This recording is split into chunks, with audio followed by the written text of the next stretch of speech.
A river of turquoise water appears in the middle of a valley, but it wasn't there 20 years ago.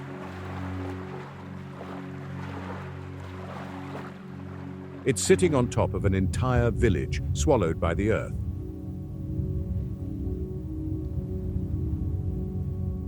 This is Atabad Lake, and it's just one of the 30 stops on our journey through Pakistan.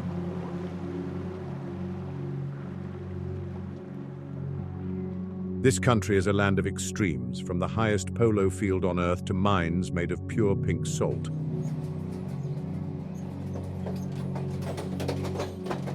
We're going to look at the popular places, but we're going to see them through a different lens, one that reveals their hidden mysteries and unbelievable truths.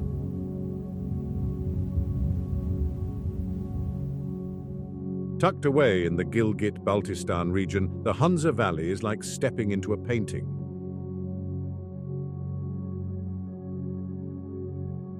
You see, this isn't just any valley. It's a network of green, terraced fields growing potatoes, wheat and barley, all set against the backdrop of snow-capped giants like Rakaposhi.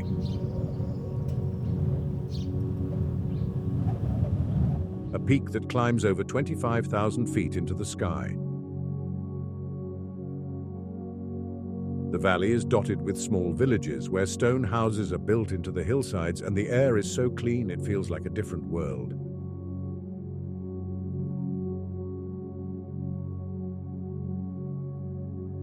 The Hunza River, a pale, milky blue from glacial silt, cuts right through it.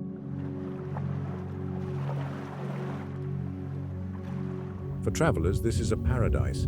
You can find guest houses like the Serena Inn, which offer stunning views right from your window, or smaller family-run hotels that provide a real taste of local life. But here's the catch: the Hunza Valley is famous for a mystery. For decades, stories have spread about the people who live here. The legend says that many locals live well past 100 years old. Some have even claimed to be 120 or more. This has led people to call it the Shangri-La of Pakistan. The mystery is why. Some say it's the water, filtered by glaciers. Others point to the local diet, which is heavy on apricots, eaten fresh, dried, and even as an oil.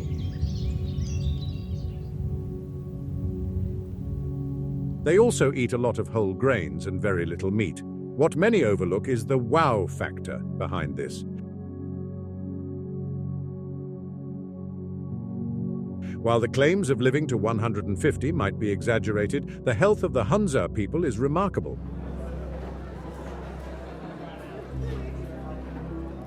The region was isolated for centuries, which means their diet and lifestyle were preserved. A surprising fact is their use of something called apricot cake, which isn't a dessert. It's a pressed block of dried apricots used for travel food. They also have a local specialty called walnut cake, which is a dense, sweet dessert perfect after a long hike. The local cuisine is all about being hearty.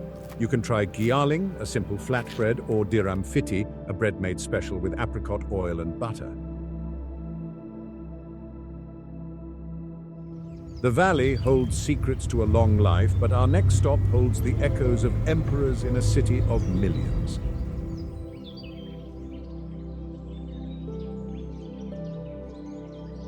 We travel south to the heart of Punjab, to the bustling ancient city of Lahore. This city is a whirlwind of rickshaws, spice markets, and history.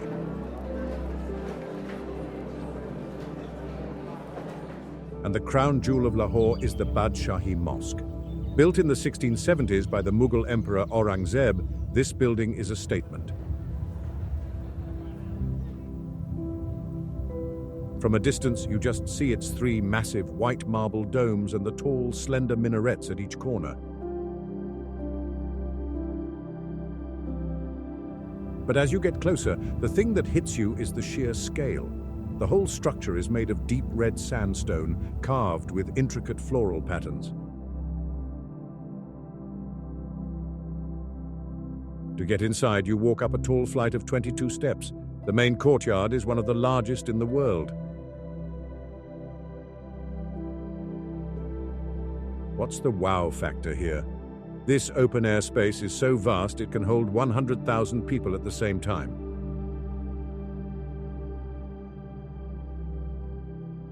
It's almost hard to picture.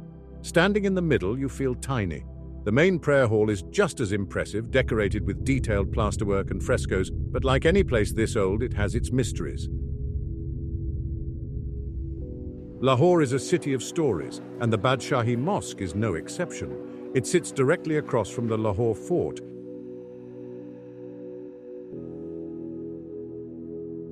And legends say there are secret tunnels connecting the two, built for the royal family to attend prayers without being seen by the public. At sunset, when the red sandstone glows in the fading light, people say the place has a different feel. Locals have whispered tales of hearing echoes in the empty halls, like the spirits of the Mughal emperors who once walked there, still guarding their masterpiece.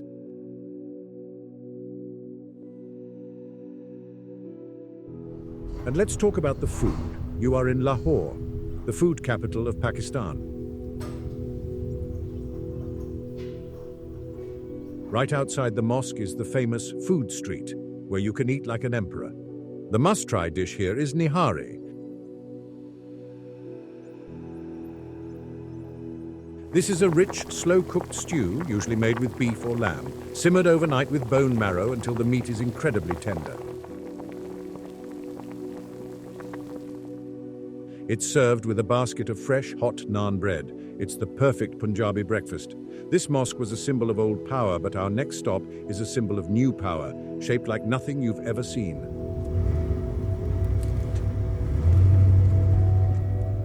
Now we head to the capital, Islamabad. This is a city that's completely different from Lahore. It's newer, greener, and laid out in an organized grid. Nestled at the foot of the green Margalla Hills, the Faisal Mosque dominates the skyline.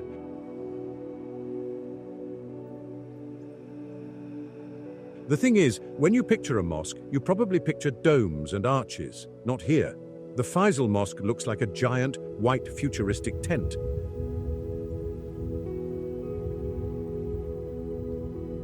That's what it was designed to be. A Bedouin tent, rooted in desert tradition but built with modern concrete and marble.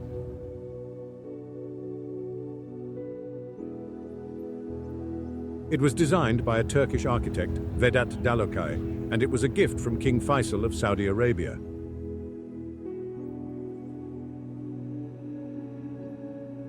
The wow factor is its size. The main prayer hall is a single massive room without any supporting columns, covering an area of over 50,000 square feet. It can hold 10,000 people inside, while the outside courtyards can hold tens of thousands more.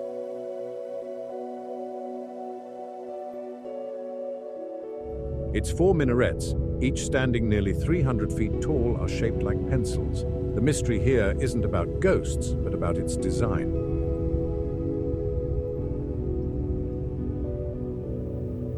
When it was first built in the 1980s, it was very controversial. Many people didn't like that it lacked a traditional dome.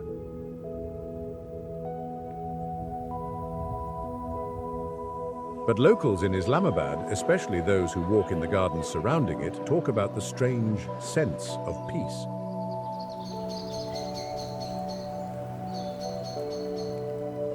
There are rumors of people having profound, almost prophetic visions while meditating in the gardens. It's a modern building that seems to have an ancient soul. When you're in Islamabad, the food is a mix of all of Pakistan's flavors. But for a perfect meal after visiting the mosque on a cool evening, you should try halim.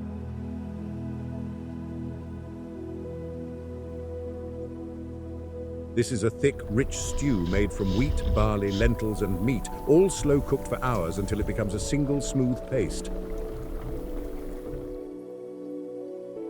It's savory, hearty, and a true comfort food. This modern marvel reaches for the sky, but our next stop is a fortress built to keep the world out.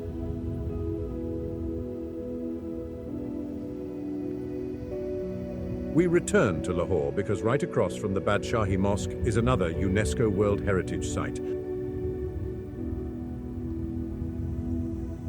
The Lahore Fort, known locally as Shahi Qila.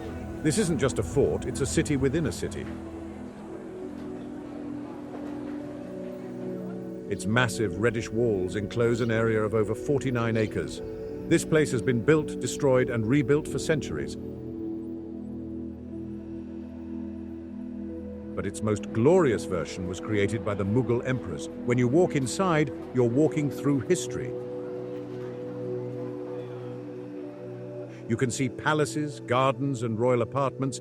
The most famous part is the Sheesh Mahal, or the Palace of Mirrors.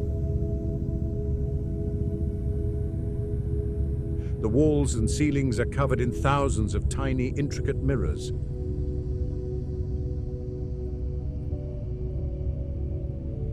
The legend says that if you light a single candle inside, the whole room glitters like it's filled with stars.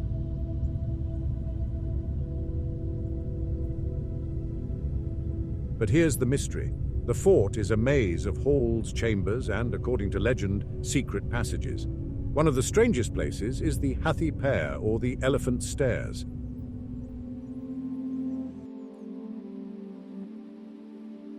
This is a wide, sloping staircase with massive steps. Why? It was built so that the royal family could ride their elephants all the way up to their private apartments.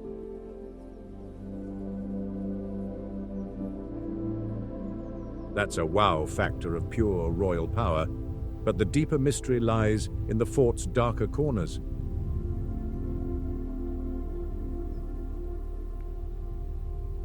Locals talk about the ghosts of princes who were betrayed and met their end within these walls.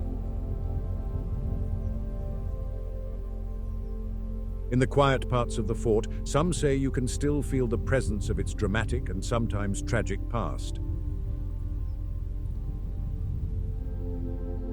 After exploring, you'll be hungry, and Lahore delivers. A classic street food you have to try is the Lahori fish fry. This isn't your average fried fish.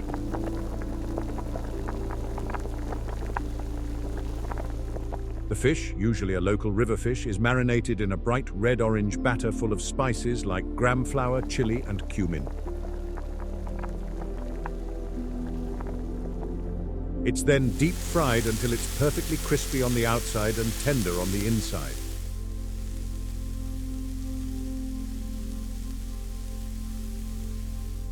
It's served hot with a side of naan and a sprinkle of tangy chaat masala. This fort holds the secrets of emperors, but our next stop holds the secrets of a civilization that vanished 4,000 years ago.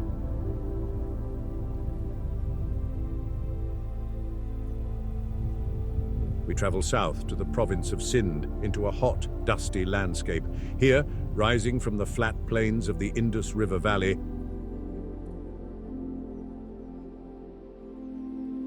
are the ruins of Mohenjo-Daro. This isn't just a few old walls. This is one of the largest and most advanced cities of the ancient Indus Valley civilization, which flourished over 4,000 years ago. To put that in perspective, this city was thriving at the same time as the pyramids were being built in Egypt.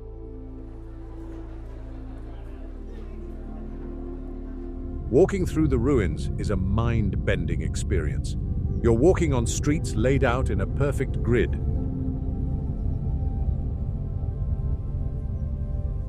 You can see the remains of brick houses, public buildings, and even a great bath, a huge public water tank that was waterproofed with natural tar. The wow factor is their urban planning.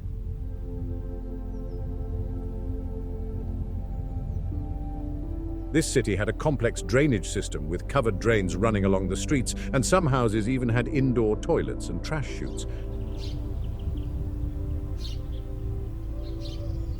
This was an advanced city, superior to many European cities thousands of years later.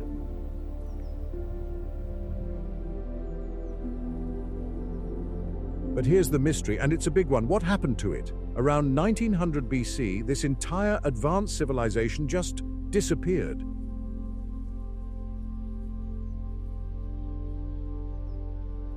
The city was abandoned. There are no signs of a massive war. The skeletons found don't show signs of a big battle. So what happened? Some theories point to a gradual decline as the Indus River changed its course, making farming impossible. Others suggest a climate shift, but the more wild theories that get whispered are far stranger. Because the city was just left, as if everyone walked away, some have even suggested alien invasions or a sudden unknown event that wiped them out. The truth is, nobody knows for sure. Since you're in Sindh, you have to try the local food.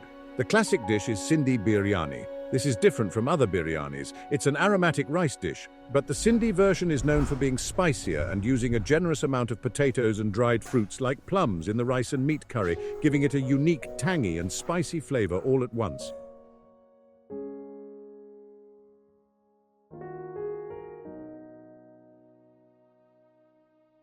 Mohenjo-Daro's people vanished, but our next stop is a place people dream of finding, a meadow guarded by fairies. We head back north, way north, to the place where the mountains are the biggest on Earth. To get to Fairy Meadows, you have to earn it. First, you take one of the world's most dangerous jeep tracks.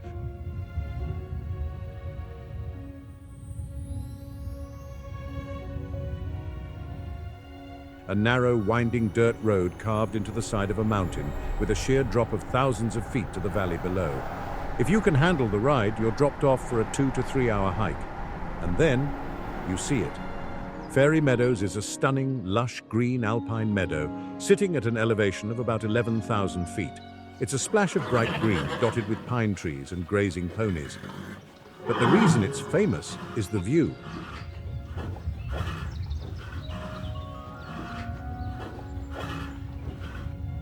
Right in front of you, filling the entire sky, is the terrifyingly beautiful Nanga Parbat. This is the 9th highest mountain in the world, a colossal wall of rock, ice and snow that climbs to over 26,600 feet. The wow factor is its sheer face. Nanga Parbat has a reputation as one of the most formidable peaks on the planet. It's known for its extreme challenges, and many who have attempted the climb have sadly not returned. This has given it a somber nickname among climbers. But the mystery of this place is right in its name, Fairy Meadows.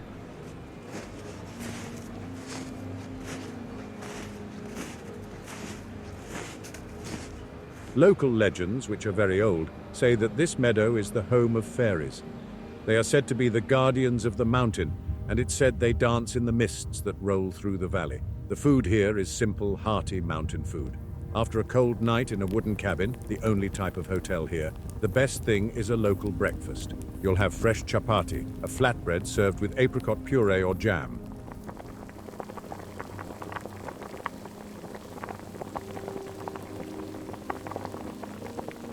The apricots from this region are famous, and the puree is a sweet, tangy, and energetic way to start a day of hiking in the shadows of the Great Mountain. This meadow is the end of a dangerous road, but our next stop is the dangerous road, an engineering marvel. It's not a place, but a journey. The Karakoram Highway, or KKH, is often called the 8th wonder of the world. This is a 2-lane highway that snakes its way for over 800 miles, connecting Pakistan with China.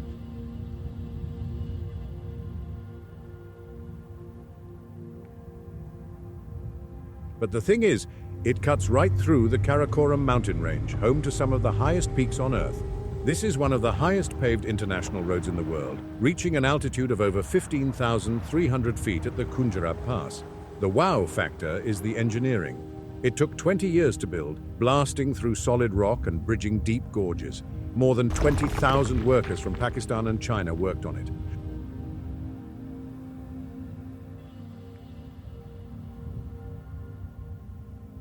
What many overlook is the cost. Hundreds of workers lost their lives during its construction, a somber reminder of the challenge. As you drive it, you are surrounded by giants. You pass by Nanga Parbat, Rakaposhi, and dozens of other peaks over 20,000 feet high. The mystery of the KKH isn't supernatural, but it is eerie. Drivers who travel it often talk about the tunnels of darkness. These are not man-made tunnels, but long, covered sections of the road designed to protect cars from frequent rock slides and avalanches.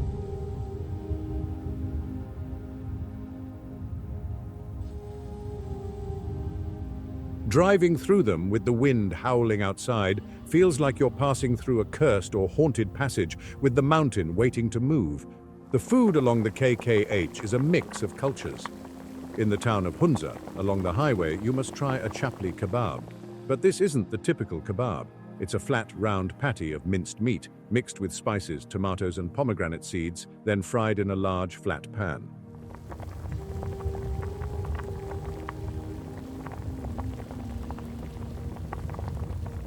It's a specialty of the Khyber Pakhtunkhwa region and a perfect savory meal on the long road. This highway was built by man, but our next stop is a fortress so big it looks like it was built by giants. Back to Punjab, but this time to a more rugged, hilly area. Here you'll find the Rohtas Fort, a massive 16th century fortress built by the Afghan king Sher Shah Suri. The thing you have to understand is, this fort was built for one reason: to be an unassailable, intimidating symbol of power.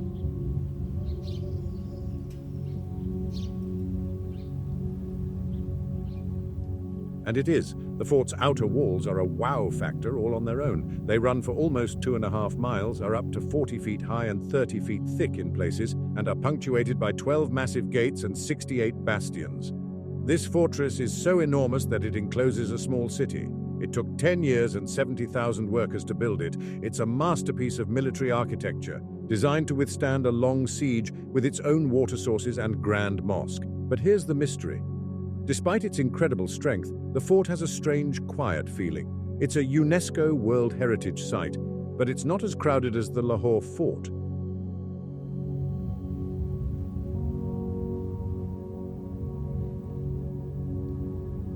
As you walk through its ruined royal palaces and along its massive walls, you feel an eerie silence.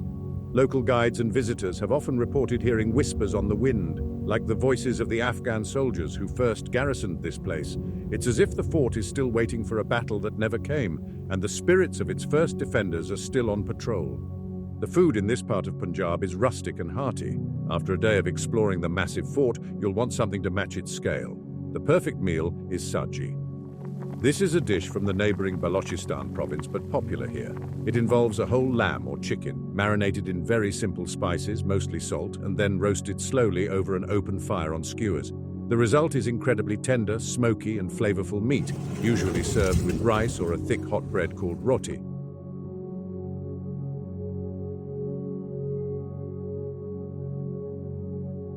This fort is a monument to soldiers, but our next stop is a city dedicated to saints, a place of colorful tombs. We travel south in Punjab to one of the oldest cities in South Asia, Multan. This city is ancient, and it's known by a very specific name, the City of Saints. Why? Because Multan has been a center for Sufism, a mystical branch of Islam, for over 1,000 years. The city is filled with hundreds of colorful, dazzling mausoleums and shrines.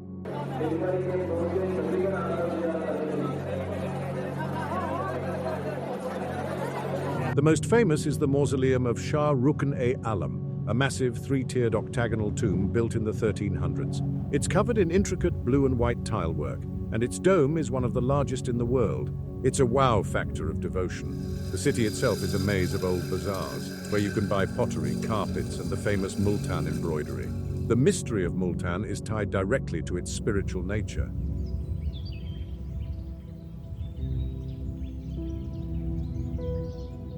With so many tombs, it's no surprise that the city is full of ghost stories. The most famous is the ghost of Multan, a spirit said to haunt the area around the main mausoleum. But the real mystery for historians is the sheer number of saints, over 100,000, who are said to be buried here. It's a city built on layers and layers of history and devotion, and locals treat its holy sites with a deep, tangible respect.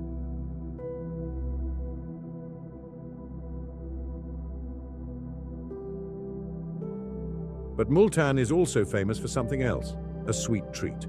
You cannot and should not leave Multan without trying Sohan halwa. This isn't a jelly-like dessert, it's a dense, rich and nutty confection. It's made by boiling a mixture of milk, sugar, and corn flour for hours until it thickens, then adding ghee, which is clarified butter, saffron, and nuts like almonds and pistachios.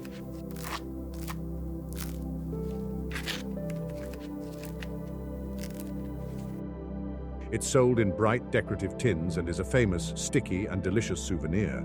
This city is famous for its saints, but our next destination is famous for a game of kings played at the roof of the world.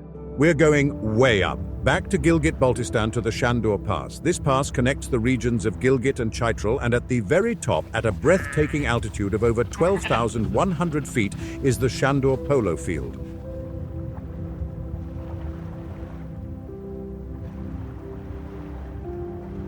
This is quite simply the highest polo field on Earth. It's a wow factor that is hard to wrap your head around. Playing any sport at this altitude, where the air is incredibly thin, is a serious challenge for both the players and the horses. This isn't your refined, gentle polo. This is freestyle polo, the way it was originally played. The rules are few and the game is fast, wild, and tough. Every year in July, the Shandur Polo Festival takes place.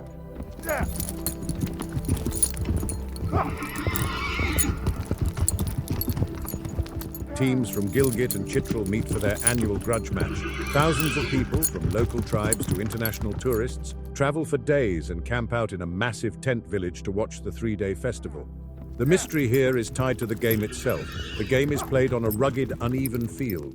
Locals say the place is not without its spirits. In the mists that can roll in quickly at that altitude,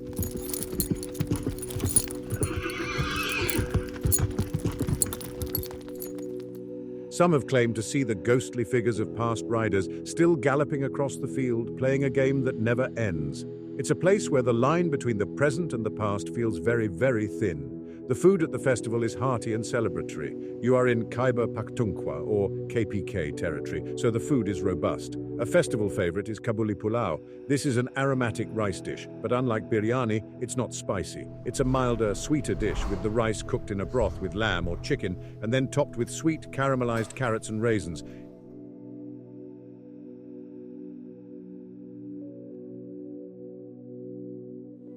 It's a festive and filling meal, fit for the game of kings. This game is played above the clouds, but our next stop takes us deep beneath the earth. We're back in Punjab at the foothills of the Salt Range. Here, you'll find the Karakoram salt mine, and it's a place that will blow your mind. This is the second largest salt mine in the world, and it's old. What's the mystery? It's discovery.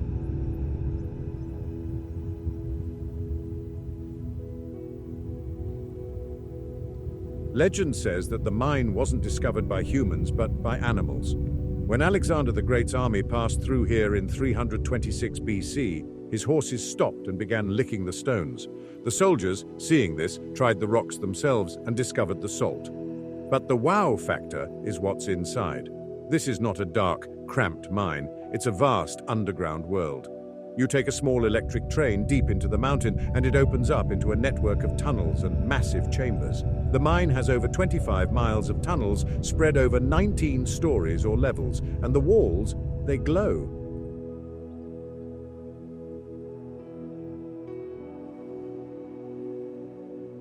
The salt here is a beautiful pinkish red, and the chambers are lit with lamps that make the entire place look like a crystal palace. The miners have carved amazing things out of the salt. There is a small mosque made entirely of glowing salt bricks. There's a replica of a famous Pakistani monument. There are even deep, crystal-clear ponds of salt water in the lower levels, forming a kind of subterranean lake. The air is cool and, of course, salty. Many people come here just to breathe the air, which is said to have healing properties.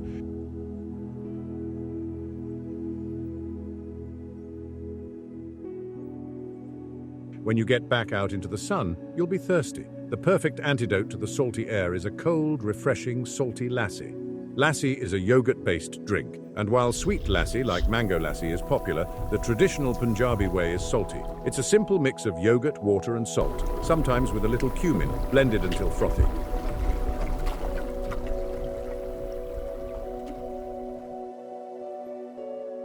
It's the perfect, cooling and rehydrating drink after a trip to a world made of salt. This mine hides a world underground, but our next stop is a desert park that hides a princess made of stone.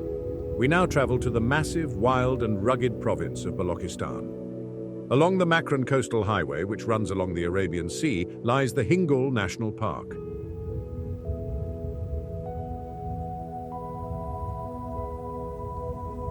This park is huge, covering over 600,000 acres, but this isn't a green, forested park. It's a dramatic, otherworldly landscape. It's a desert of rocky canyons, flat plains, and strange, wind-carved rock formations. It also has a coastline, and in one area you can find active mud volcanoes, small mounds that bubble and burp cool, grey mud. The wow factor is the landscape itself. It looks like Mars, but the biggest attraction is a rock formation known as the Princess of Hope.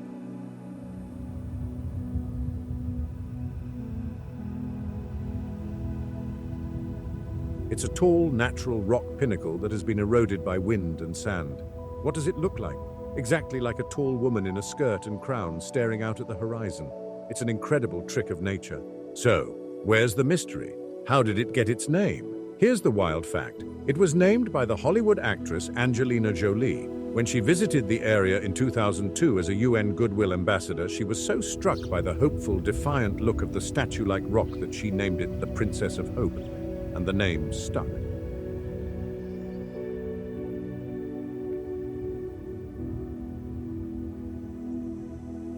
Not far away is another formation called the Baluchistan Sphinx, which looks just like its Egyptian counterpart. The food in Baluchistan is rustic and smoky. Given its location on the coast, you might find Balok fish curry.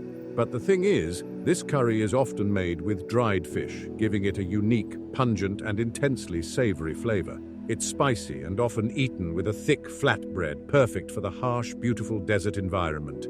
This princess is made of rock, but our next stop is a valley that was once a center for peace and meditation.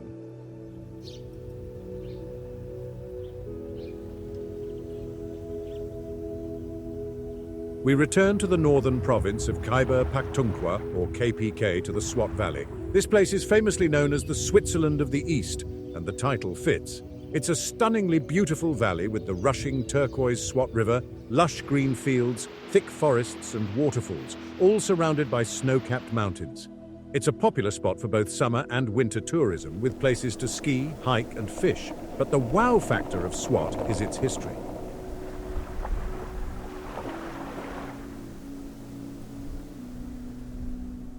What many overlook is that this valley was a major center for the Buddhist Gandhara civilization over 2,000 years ago.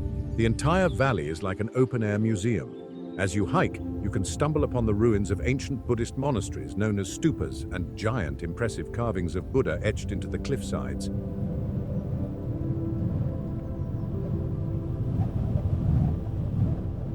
It was a place of peace, art, and learning. The mystery is what's still hidden. The valley is said to be full of lost treasures. Ancient texts talk about a golden stupa and hidden libraries of scrolls. There are even local legends mixing Buddhist and Greek history, thanks to Alexander the Great passing through, that speak of hidden caves filled with treasures from his army, still waiting to be discovered.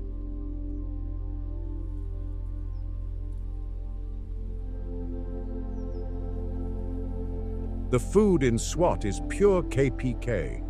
The most famous dish, which you will find in the main town of Mingora, is the chapli kebab.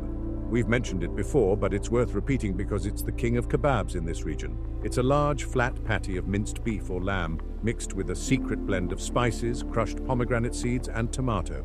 It's fried on a huge, flat skillet and served sizzling hot with fresh, fluffy naan. It's crispy, spicy, and absolutely unforgettable.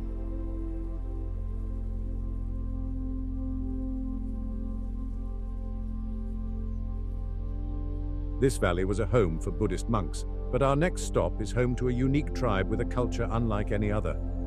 Hidden away in the Hindu Kush mountains of Khyber Pakhtunkhwa, or KPK, near the border with Afghanistan, are the three valleys of Bumburet, Rumbur, and Birir. These are the Kalash valleys. What makes them so special? The people. The Kalash people are a unique ethnic group, and they are not Muslim. They are pagans practicing an ancient religion based on nature, spirits, and a single creator god. The wow factor is their culture. There are only about 3,000 or 4,000 Kalash left.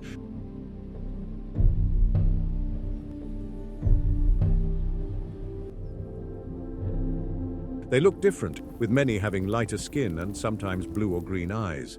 Their women wear stunning, bright and intricately embroidered black robes, adorned with colorful beads and massive, elaborate headdresses. They are famous for their vibrant festivals like Joshi in the spring, which involve dancing, singing and a unique, locally made wine.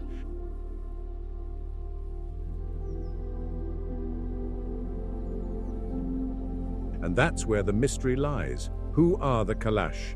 Their origin is an enigma. The most popular and romantic theory is that they are the direct descendants of Alexander the Great's army, a lost patrol of Greek soldiers who settled in these valleys over 2,000 years ago.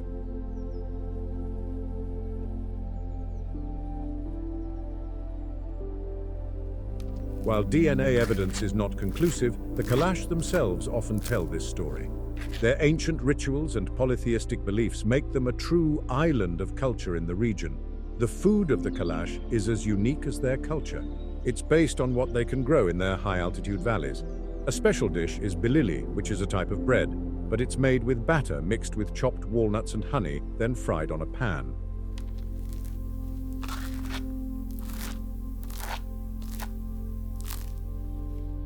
They also make a special walnut burfi, a sweet, dense bar made from local walnuts and honey. It's simple, natural, and delicious. These valleys hold a lost tribe, but our next stop holds a lake that is said to be cursed by a fairy's love. Also in KPK are the valleys of Naran and Kakhan. This area is one of the most popular tourist destinations in all of Pakistan.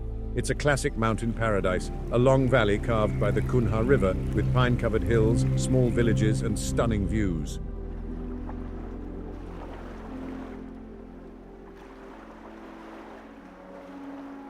But the main reason everyone comes here is to see the lakes. The most famous of all is Saif ul Maluk. To get there, you take a bumpy 30-minute jeep ride up a mountain path from the town of Naran. When you get to the top, to over 10,600 feet, you're greeted by a breathtaking sight. It's a pristine, deep blue alpine lake, surrounded by a bowl of glaciers and jagged peaks.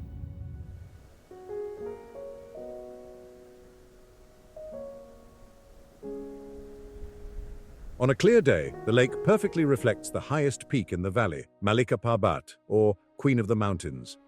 The wow factor is the color. The water is an unearthly shade of blue-green, so clear you can see the rocks on the bottom. But the mystery is its legend. This lake is not just a body of water, it's the center of a famous tragic love story. The story goes that a Persian prince, Saif ul Maluk, fell in love with a fairy princess named Badr ul Jamala, whom he saw in a dream. He traveled the world for her and finally found her here at this lake.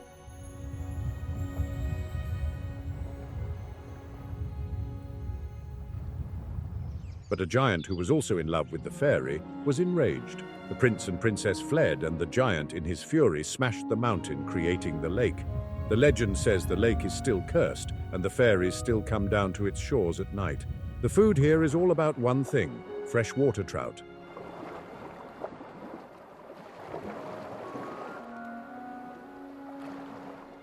The rivers and lakes in Kagan are full of trout. All the restaurants in Naran serve it the same way, fresh from the river, marinated in spices and grilled or fried on the spot. Eating fresh grilled trout on the banks of the Kunha River is a classic Pakistani travel experience.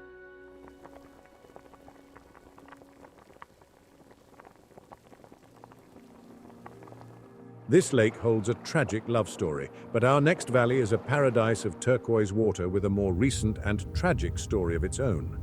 In the region of Azad Kashmir, a place of stunning and often disputed beauty, lies the Neelam Valley. It's a long, bow-shaped valley, over 120 miles long, with the bright turquoise-blue Neelam River running through it.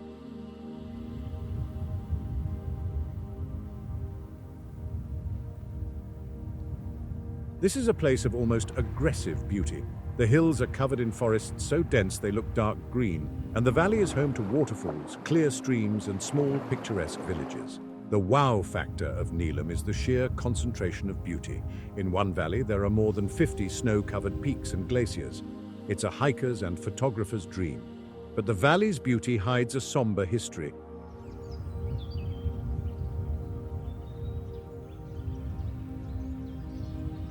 It lies right on the line of control that separates the Pakistani-administered and Indian-administered parts of Kashmir. For years, it was a place of conflict. This is where the mystery comes in. Dotted along the valley are ghost villages. These are villages that were evacuated during the times of heavy shelling. The houses, and sometimes even the mosques, are still standing, but they are empty.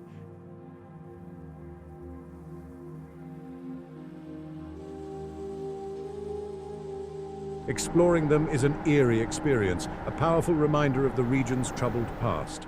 Locals whisper stories of hearing sounds from the empty houses at night, as if the spirits of the villages are still there. After a day of exploring, the perfect way to warm up is with a cup of Kashmiri chai. This isn't your normal tea. It's a beautiful creamy pink color. It's made with special tea leaves, baking soda, which reacts to create the color, milk and salt.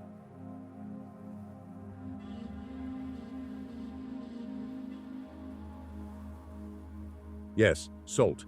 It's often served topped with crushed pistachios and almonds. It's a warm, aromatic, and surprisingly savory drink that is the signature taste of Kashmir. This valley's beauty is undeniable, but our next stop is a set of hills that watch over the entire capital city.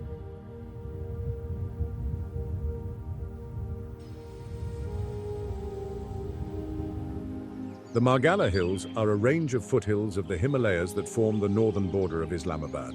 They are the city's backyard. For the residents of the capital, this is their escape. The hills are a national park, crisscrossed with hiking trails. The most popular trails, like Trail 3 and Trail 5, are steep and challenging, taking you up through the forest to viewpoints that look out over the entire, sprawling, grid-shaped city.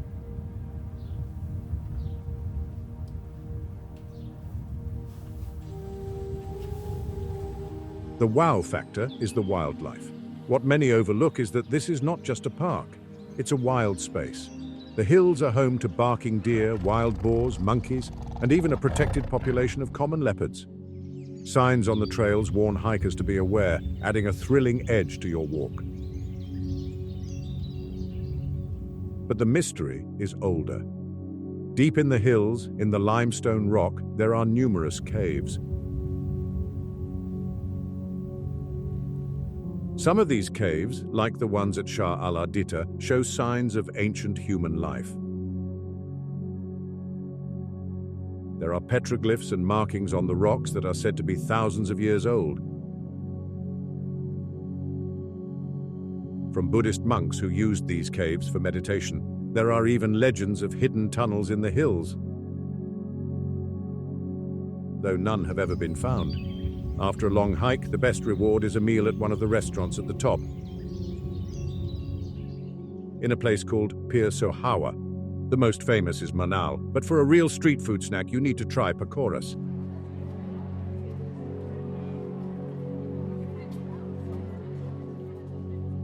These are a classic Pakistani snack, especially when it rains. They are fritters made from vegetables like potatoes, onions, and spinach, dipped in a spicy chickpea flour batter and deep fried until golden and crispy.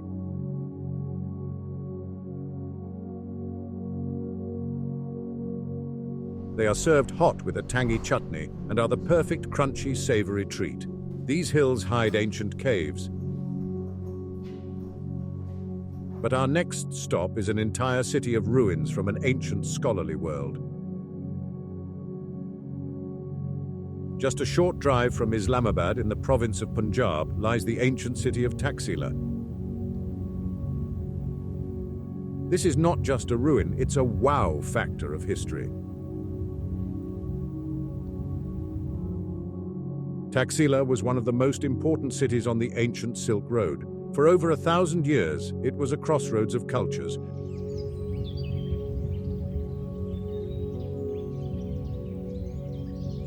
Where Persian, Greek, and Indian civilizations met. The site is massive, a collection of different ruins, monasteries, and stupas spread over a wide area.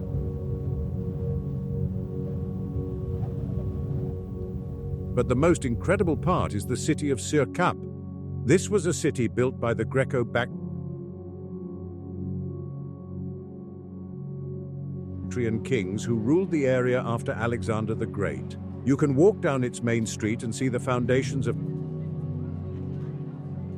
houses, shops, and temples that blend Greek and Indian architectural styles. Taxila was also home to what some consider one of the world's earliest universities, attracting scholars from all over Asia over 2,000 years ago.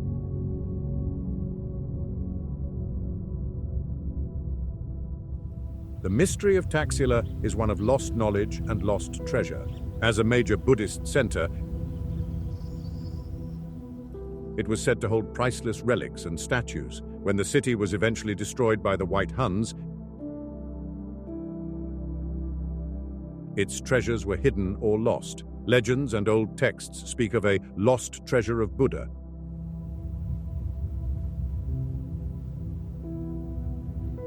A collection of priceless artifacts and scrolls hidden in a secret chamber or stupa, still waiting to be found among the ruins. The food here is simple and roadside friendly. As you explore the ruins, you'll find vendors selling a popular and delicious snack: aloo tikki. These are savory spiced potato croquettes or patties. Boiled mashed potatoes are mixed with spices like cumin,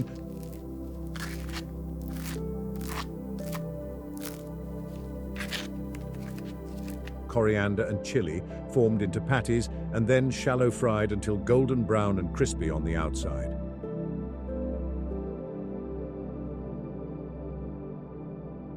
They are often served with a mint or tamarind chutney and are a perfect quick and crunchy snack. This city was a center of learning, but our next stop is a monument to a single revered man. We fly south to Pakistan's largest and most chaotic city, Karachi, a sprawling metropolis of over 20 million people on the coast of the Arabian Sea.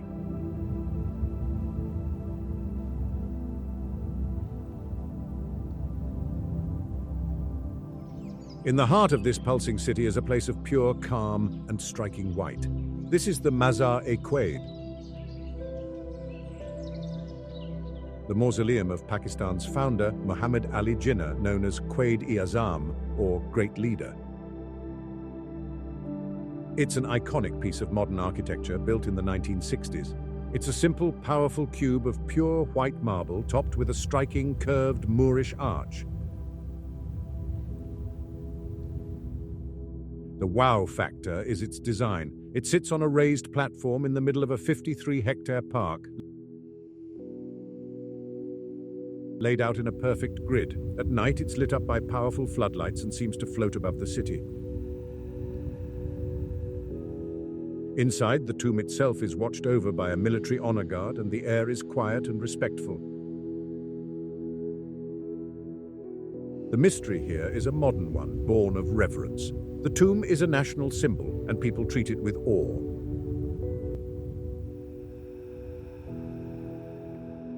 Security guards and visitors have reported strange occurrences on nights with a full moon.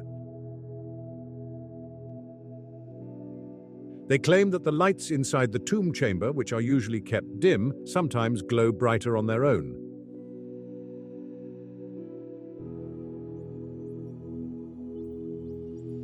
It's likely an electrical quirk, but many prefer to see it as a sign of the founder's enduring spirit watching over the nation. You're in Karachi, and that means you must have Karachi biryani. It's different from the Sindhi version.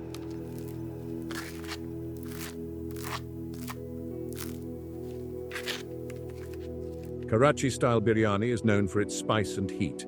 It uses a lot of green chilies, and it's famous for including potatoes, a point of national debate,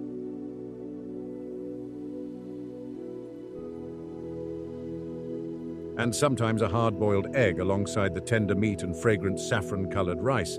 It's the signature dish of the city. This tomb is the city's calm center.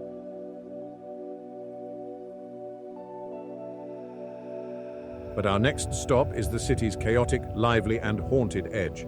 Still in Karachi,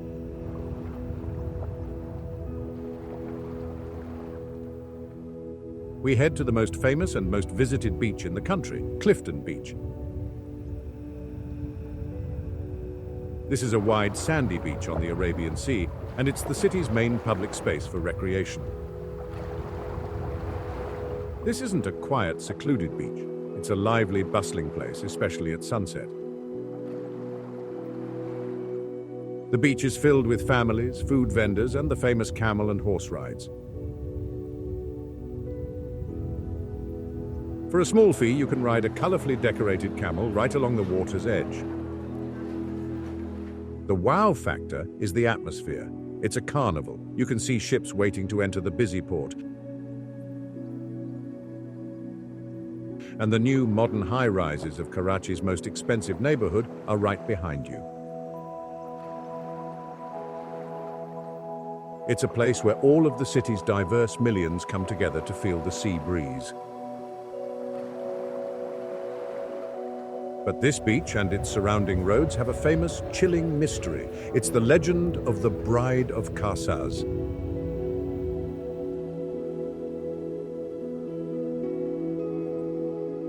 The Karsaz Road is a major street near the beach. The story goes that on Friday nights, drivers will see a woman in a full red bridal outfit wandering the road.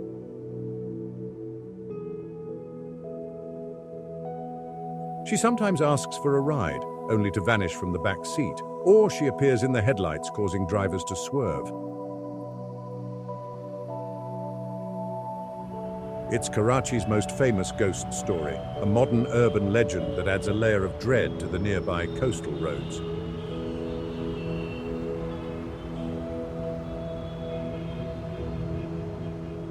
The food at the beach is all about quick snacks, but the real treat is the fresh seafood. All along the beach, and especially at the nearby Dudaria food street, you can get grilled prawns. These are large, fresh prawns from the Arabian Sea, marinated in a spicy red masala and grilled over charcoal.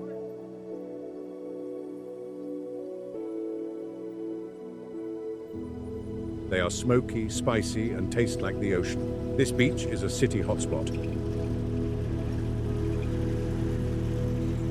But our next stop is a spot so high and cold you won't believe it's in the same province. It seems impossible, but it's true.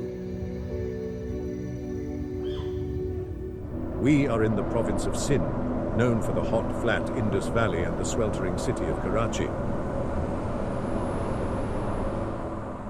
But if you travel for hours into the Kirta Mountains, you'll find Gorak Hill. This is a hill station, a high-altitude plateau, and it's the highest point in Sindh at over 5,600 feet.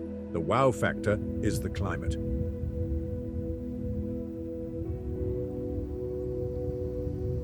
While the rest of the province is baking in temperatures that can hit 120 degrees Fahrenheit, Gorak Hill is cool and breezy.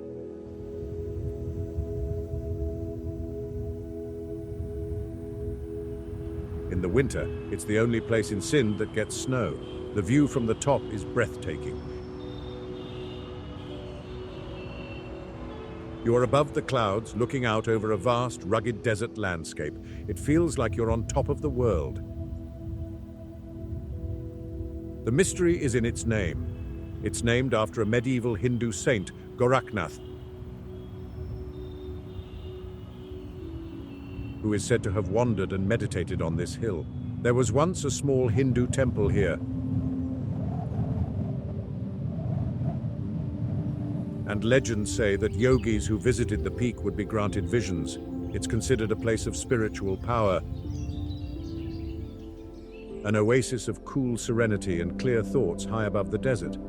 The food here is simple, as it's a remote area.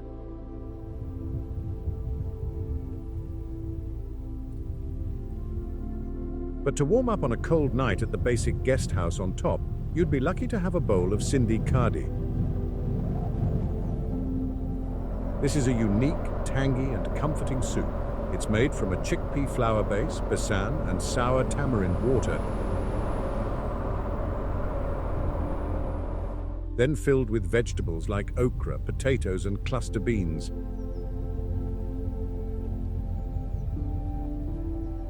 It's a soupy, sour, and spicy dish that is pure comfort. This hill is a cool oasis, but our next stop is a cool mountain home with a very famous former resident. We move to Baluchistan, not to the desert coast, but to the mountains near the city of Quetta. Here, at an elevation of over 8,000 feet, is the town of Ziyarat. This is a popular summer retreat. Why? Because it is home to the second largest juniper forest in the world. These are not small bushes. They are ancient gnarled trees, some of which are thousands of years old. The wow factor and the main attraction is the Ziyarat residency. This is a beautiful dark wood building with wide verandas and a green tin roof. It was built in 1892 by the British, but it's famous for one reason. This is where Pakistan's founder, Muhammad Ali Jinnah, spent his last days. He came here in 1948, hoping the cool, clean, pine-scented air would help his failing health. The building is now a national monument, perfectly preserved, but it holds a mystery. The local guides and caretakers, who are deeply respectful of the site, talk about the whispering tree.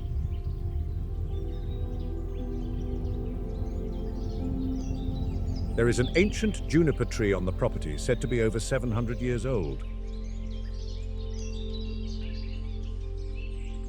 People claim that on quiet nights, if you stand near it, you can hear whispering sounds. Not voices, but a strange sighing whisper, which they say is the ancient tree itself, holding the secrets of all it has seen.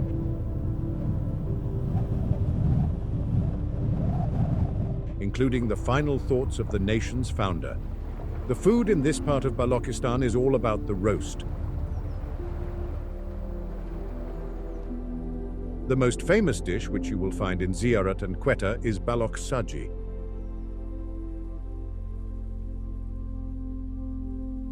We've mentioned it before, but it's the signature dish of the whole province. It's a whole lamb or large pieces of chicken, simply marinated, skewered, and roasted very slowly over the embers of a fire.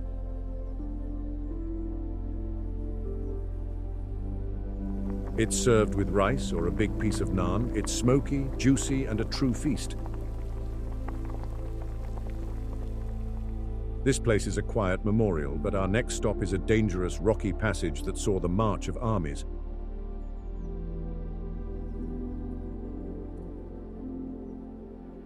Still in Baluchistan, the Bolan Pass is about a 55-mile stretch of rocky gorges and narrow valleys.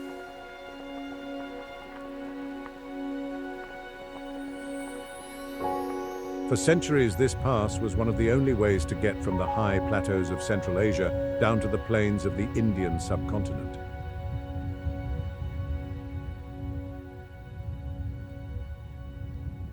It was a vital link on the Silk Road, and just like the more famous Khyber Pass, it was also a major invasion route.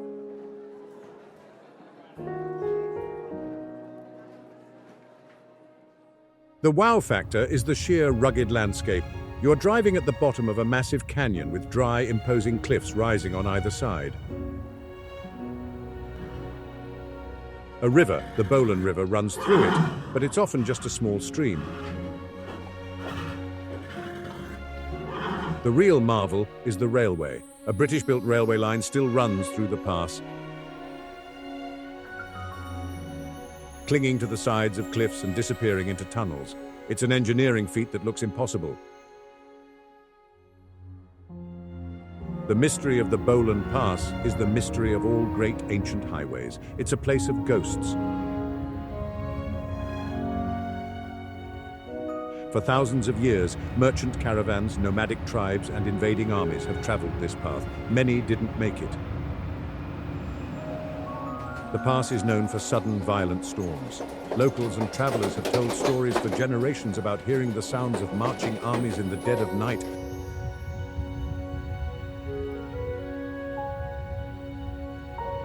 or seeing the ghostly shapes of lost caravans, their camels still plodding through the rocks,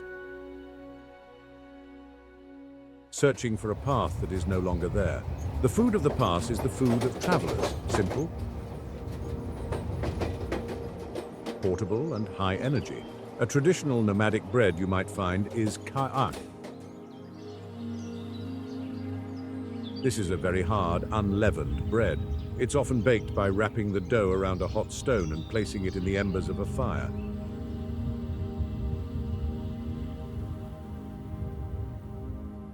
It's not soft, but it's meant to last for weeks. It's often eaten with date-sweetened tea. This pass is a gateway, but our next stop is a final resting place for 1 million people. We are back in Sindh, near the city of Thatta. Here, on a low hill, is a wow factor that is truly staggering. This is the Makli Necropolis, one of the largest funerary sites in the world. It's not a cemetery, it's a city of the dead.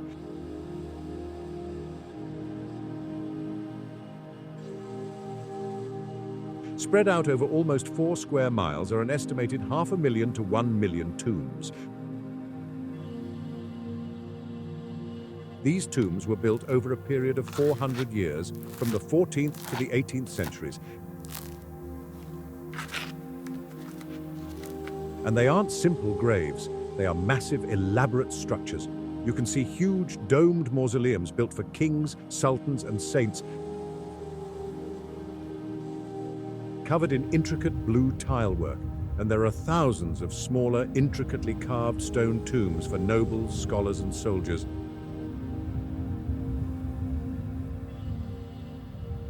The stone carving is so detailed it looks like wooden embroidery. The mystery is one of legends.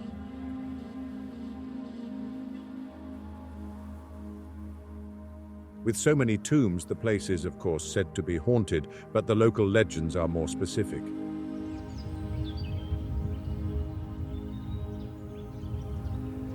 They say that the spirits of the ancient kings and Sufi saints buried here still guard their tombs. They are said to protect the vast and rumored treasures buried with them. People who have visited at dusk have claimed to see strange lights and feel an overwhelming presence.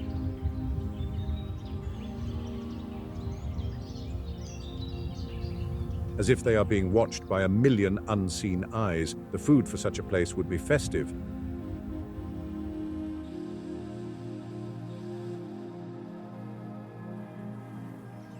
In the nearby town of Thatta, for a celebration, you might find lagan. This is a special occasion dish, a sort of shepherd's pie.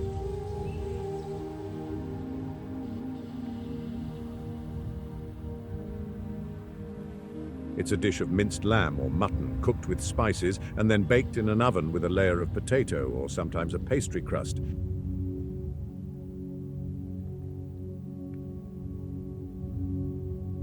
It's a rich, celebratory meal. This city of the dead is vast, but our next stop is a single, massive fortress rising from a sea of sand.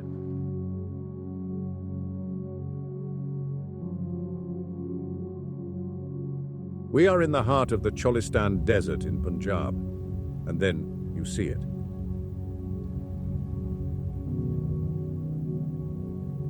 It appears on the horizon, not as a ruin, but as a complete, terrifyingly large fortress. This is Derawar Fort.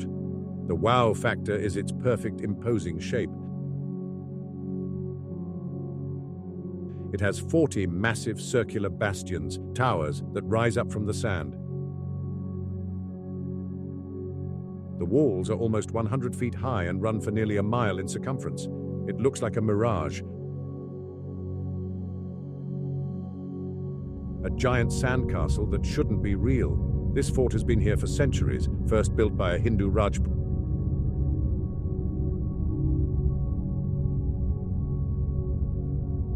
and later taken over by the Nawabs of Bahawalpur. It's a symbol of power in the middle of nowhere.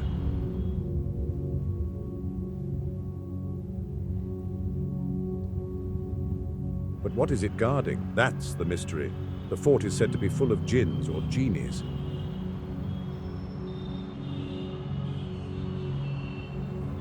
Local legends say these supernatural beings are the true guardians of the fort's 40 towers, and they protect the hidden treasures of the old Nawabs.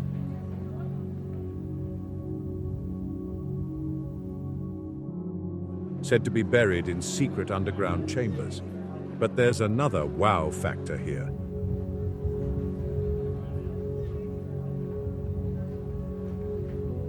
What many overlook is that this desert was not always a desert. Archaeologists have found that the fort sits on the banks of the dried-up Hakra River,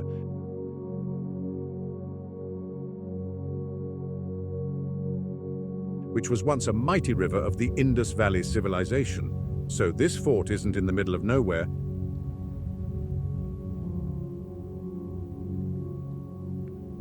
It's guarding a lost ancient highway. The food of the desert is simple and rich. A staple here is rogni roti. This is not a simple flatbread. It's an enriched bread made with flour, milk, and a lot of ghee, or clarified butter, and often topped with sesame seeds. It's soft, rich, and buttery. A perfect high-energy food to eat with a simple curry in the harsh desert. This fort guards a lost river, but our next stop is a palace that has been turned into a mountain paradise for travelers.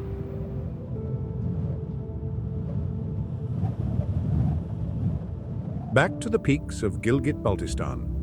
In the beautiful valley of Kaplu, on the banks of the Shiok River,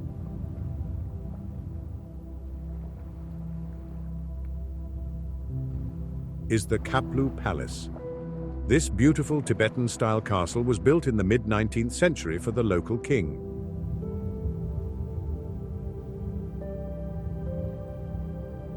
It's a stunning building of wood, stone, and whitewashed walls, with a central courtyard and intricate carvings. For decades, the palace fell into disrepair, but here's the wow factor. It was rescued.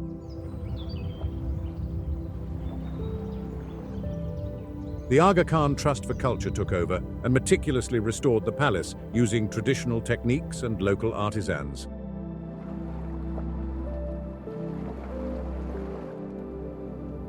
It is now a stunning, high-end boutique hotel run by Serena Hotels.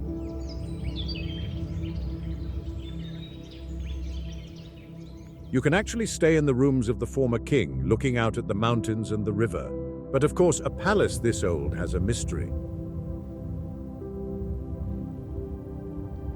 During the restoration, workers and locals began to share stories. They say that certain rooms in the old palace are haunted. The most common story is that the ghosts of the king's royal concubines, who once lived in a separate wing, still linger.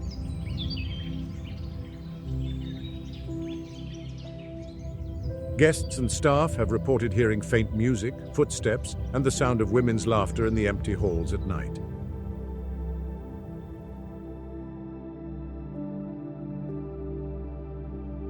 The food here is from the Balti tradition.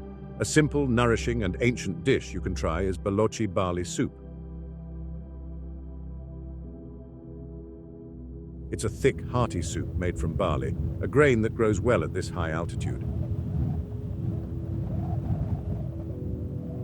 It's often cooked with local herbs and sometimes bits of yak meat, making it a perfect warming meal after a day of exploring the cold, beautiful valley.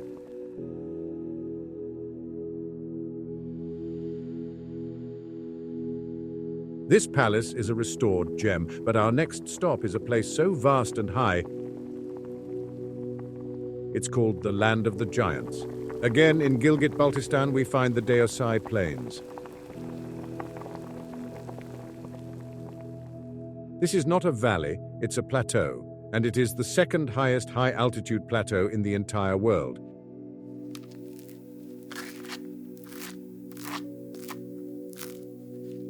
With an average elevation of over 13,500 feet. This wow factor is hard to comprehend. It's a vast, rolling, treeless plain that is larger than many cities.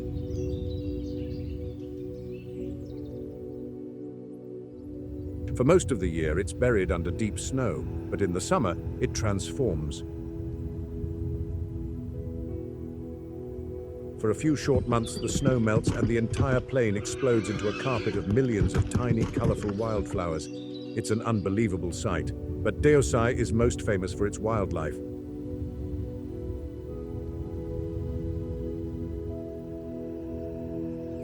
This is one of the last sanctuaries for the critically endangered Himalayan brown bear. The mystery here is a famous one. This vast, empty, high-altitude landscape is prime territory for legends.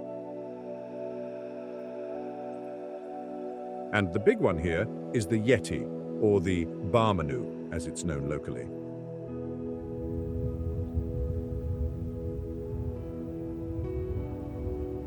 For generations, locals and explorers have reported seeing giant ape-like footprints in the melting snow.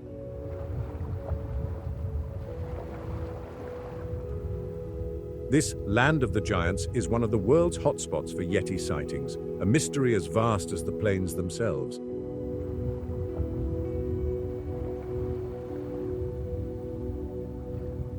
The food in Deosai is whatever you bring with you, but the local drink, which you can get in the nearby towns, is a lifesaver at this altitude. It's a honey tea made with local herbs. The honey is from the wildflowers of the region, and the tea is hot, sweet, and gives you a much-needed burst of energy in the thin, cold air. This land is home to bears and legends, but our next stop is a lake that wasn't here just a few years ago. Still in the Hunza Valley region along the Karakoram highway is a lake that is one of the most beautiful in all of Pakistan.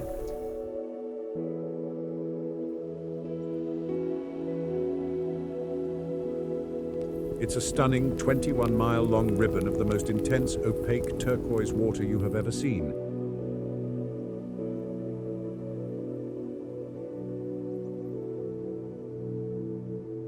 In the summer, people go boating and kayaking on its bright blue surface, surrounded by stark, rocky mountains. But here is the wow factor and the mystery, all in one. This lake did not exist before 2010. It was created by a disaster. In January 2010, a massive landslide, a whole side of a mountain came crashing down.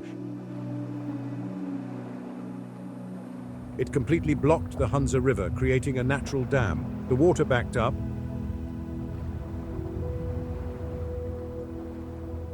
and over the next few it drowned over 11 miles of the Karakoram highway and submerged the entire village of Atabad. Today, the lake is a major tourist attraction, but it's a graveyard. The mystery is what lies beneath. An entire village is under hundreds of feet of water. Locals who lost their homes and farms tell chilling stories. They say that on still, quiet days, you can sometimes hear the faint, submerged sound of the bells from the village mosque still ringing from the deep. The food in this part of Hunza is unique. Besides apricots, a famous local food is mulberries. In the summer, the trees are full of them, both white and black. You can buy them fresh or as a fresh mulberry juice.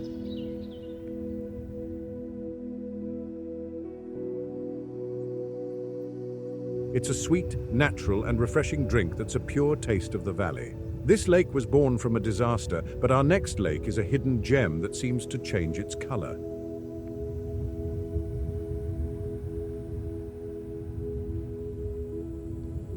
In the remote and incredibly beautiful Giza Valley, still in Gilgit-Baltistan, is Fanda Lake. This is not a place you just stumble upon. Getting here means traveling on roads that are carved into the very sides of mountains. Roads that are more like rough, winding trails than highways. You pass through tiny, ancient villages that seem frozen in time. The air gets cleaner, the world gets quieter, and then you see it. Fanda Lake is not a big, dramatic or wow factor lake. It's the opposite. It's a small, serene, and almost perfectly calm lake known for its deep teal-green water.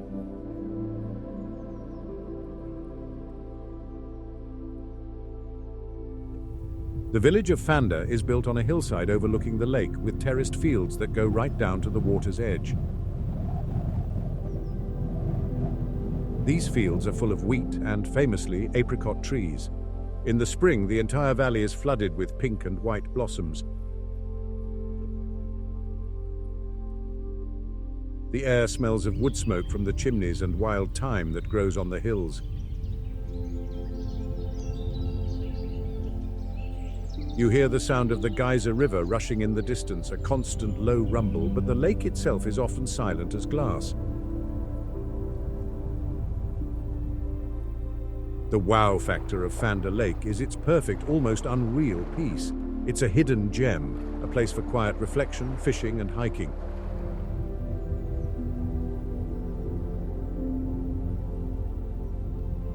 But what many overlook is how the lake's color seems to change. It's not just one color, it's alive. Locals and guides will tell you to watch the lake all day. In the early morning, it's a deep emerald green, like a liquid jewel.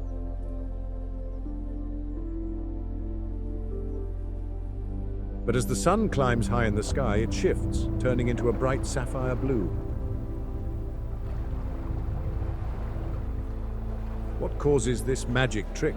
Scientists would say it's just the minerals in the glacier water or the way the sun's rays hit the bottom at different angles. But the people who live here?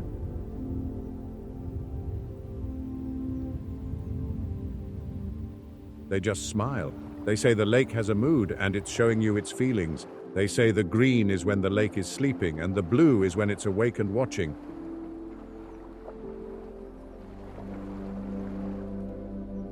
But the real story of Fanda, the one that makes your skin prickle, is its mist. Because it's so calm and set in a deep valley, a thick, heavy mist often covers the lake in the early mornings. It's not a light, pretty fog, it's a heavy blanket. They call it the white shroud.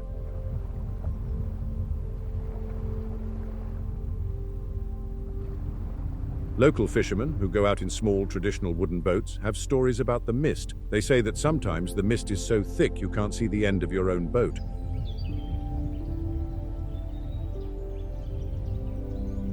You can't see the shore. You can't even see the water 5 feet away. All sound is muffled, and the only thing you can hear is the quiet drip of your own oar.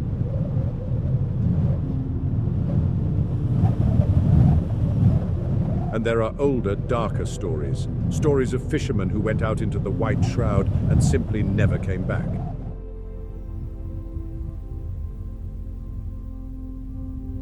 Not a trace. No boat, no gear, nothing. It's as if the lake itself had swallowed them. Some whisper about strange, sudden currents that appear from nowhere, pulling boats down into the icy, dark water, which is said to be hundreds of feet deep.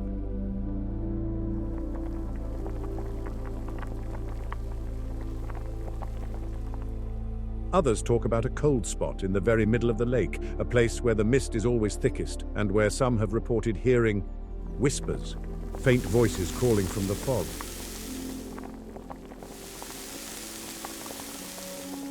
Is it just the wind whistling through the valley, or is it something else? Is it the ghosts of the fishermen who were taken, warning others to stay away? No one knows, but the local fishermen never stay out on the water when the mist starts to roll in.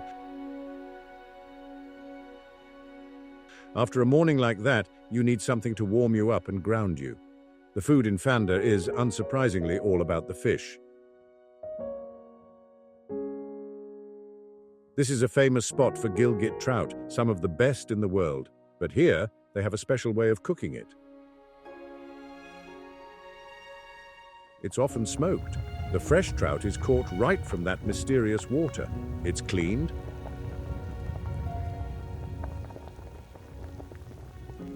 and then slowly smoked over juniper wood. This isn't a fast process, it's an art.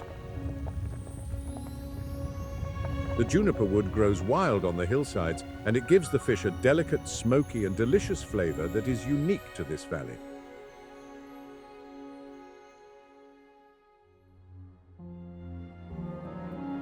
The skin becomes crisp, and the meat inside is flaky and pink. It's served simple, with a piece of hot, fresh-baked flatbread called fiti.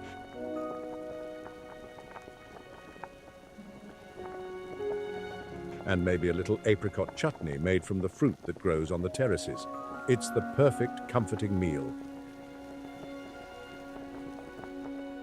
A taste of the earth to balance out the mystery of the water. This lake is a hidden, misty gem, but our final stop is a perfect mirror reflecting a glacier-covered mountain. Our final stop is near the village of Astor, not far from Nanga Parbat. That's a name that should send a shiver down your spine.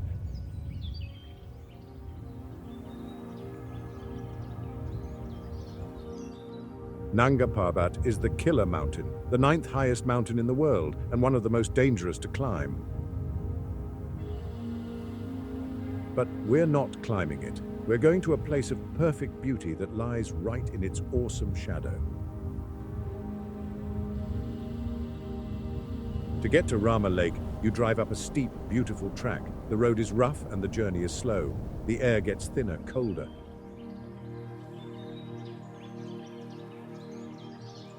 You leave the dusty valley below and enter a different world. You drive through a forest of tall pine and fir trees, and then you break out into a meadow at about 10,800 feet.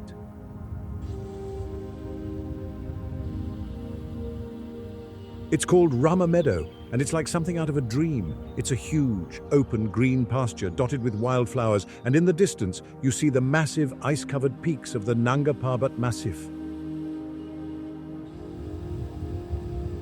You can't escape the presence of Nanga Parbat. Even in this perfect meadow, you can feel it. The mountain is a reminder that this beauty comes at a price. The weather here can change in an instant. A sunny, beautiful day can turn into a blinding blizzard with no warning.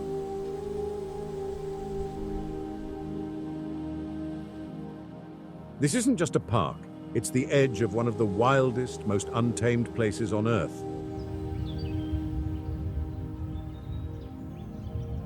That's what makes the meadow feel so special. It's a tiny pocket of perfect peace on the doorstep of total danger, and right in the middle of it is the lake. The lake itself is a small alpine lake with crystal clear water fed by the glaciers of the nearby mountains. The water is so cold it's like liquid ice. But the wow factor here isn't the lake itself, it's the reflection.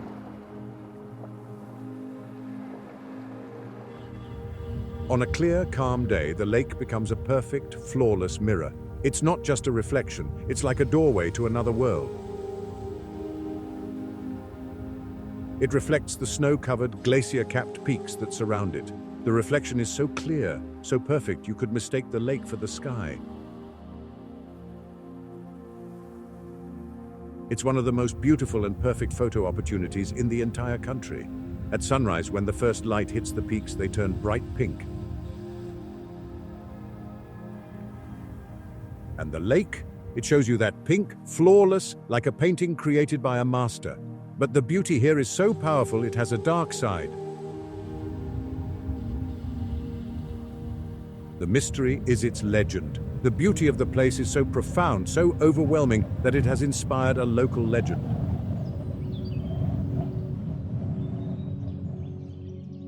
The story goes that an ancient king, sometimes called King Feroz, was so mesmerized by the beauty of the lake and its meadow that he believed it was a piece of heaven on earth. He wasn't just happy to visit, he became obsessed. He started spending all his time there, ignoring his duties, his people, and his family. He built a small stone viewing platform.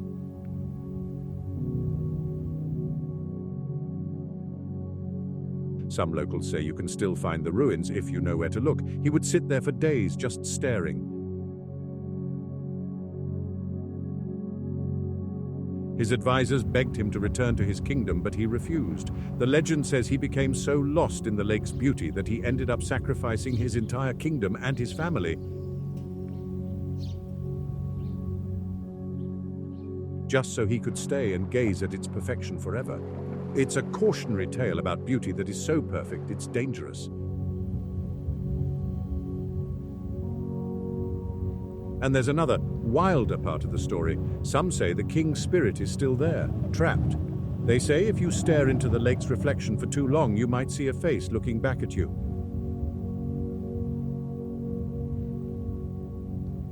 A face that isn't yours. It's the king trying to pull you into his obsession.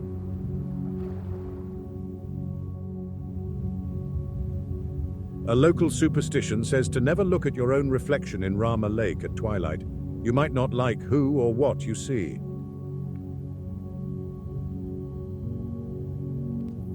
After hearing that story, you'll be ready for a hearty, grounding meal.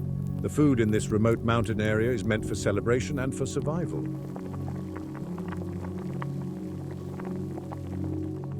A dish you might find in a store is mansaf, but a local version. This isn't everyday food.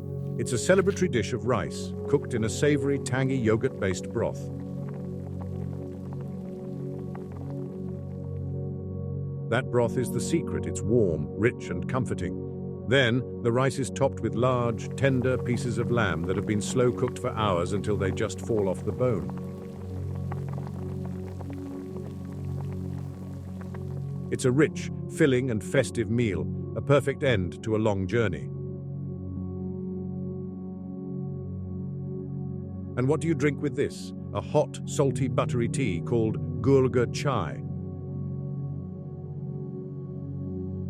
It's made with yak butter and salt, and it's designed to give you energy and keep you warm in the thin, cold air. It's a feast fit for a king.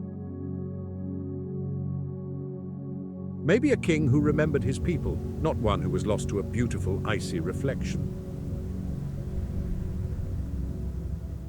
This palace is a restored gem, but our next stop is a city of the dead, carved from pure stone. We fly back south, near the bustling city of Karachi. Just outside the city, in the flat, dusty plains of Sindh, you find a sight that stops you in your tracks.